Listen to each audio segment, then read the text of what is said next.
Hey gang, it's been a couple of weeks now since I've put out this video on the what I call a three joint system. You have three joints with your compound movements, your push, your pull, and your leg chain.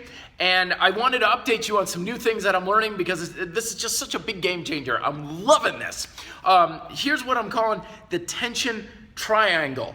Use the tension triangle and make your moves stronger, safer, and more effective. Here's what we're talking about. So we got three joints with our pushing movements, our pulling movements, and our leg movements, okay? So we have, number one is we have our master joint. In the upper body, this is the shoulders. Lower body, this is the hips. Then we got the middle joint, knees and elbows. Base joint, wrists, ankles, okay? These are body weight stuff. It changes a little bit when you got, weight machine stuff.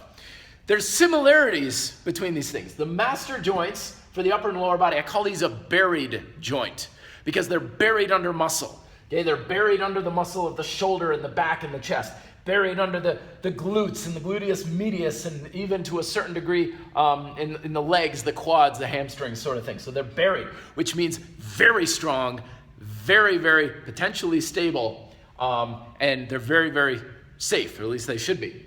They're also ball and socket joint. So they should have a lot of range of motion in all kinds of ways. Middle joints, elbows and knees, okay? These are more of just front and back kind of joints. They got a little bit of play, especially in the knees, a little bit more play side to side, but they're much more exposed. And they move in a particularly, just more of a sagittal plane, so to speak, depending on the orientation of the body. Then you have your base joint, much more exposed.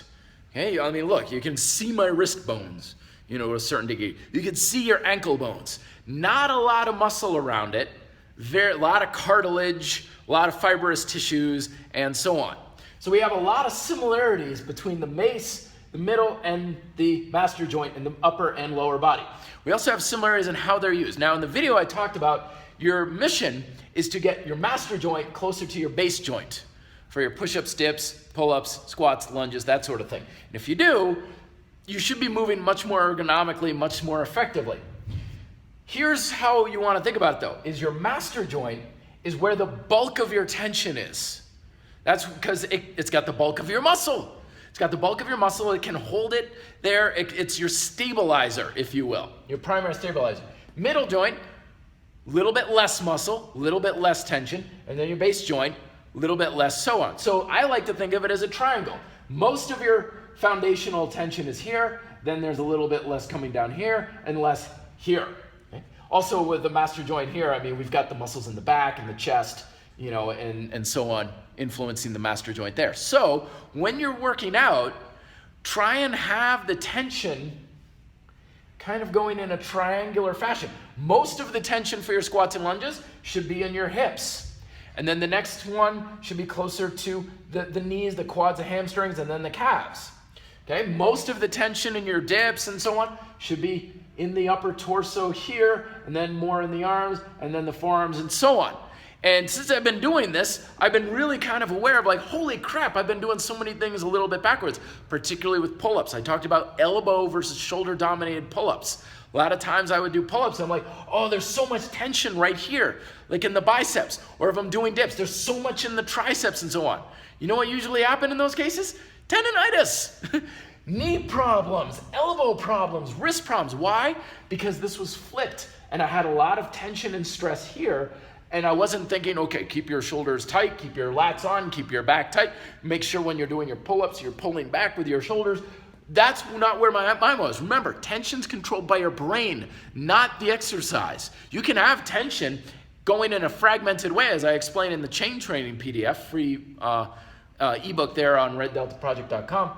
If your tension's fragmented in the wrong ways, your bases are all over. Pretty soon, before you know it, your quads are the main move, are the main thing holding tension in your squats, which means tension's going in ways that it shouldn't be, which will lead to lack of performance, lack of balance, lack of strength, lack of results, and increase in injury. But if you have most of it in the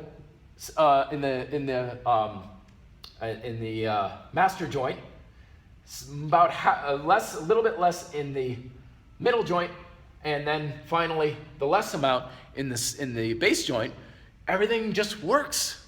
Less pain, better development, more muscle growth, better performance, better stability, better endurance, better. So just something to think about when you're doing your exercises. Let me know your questions below. Be fit, live free.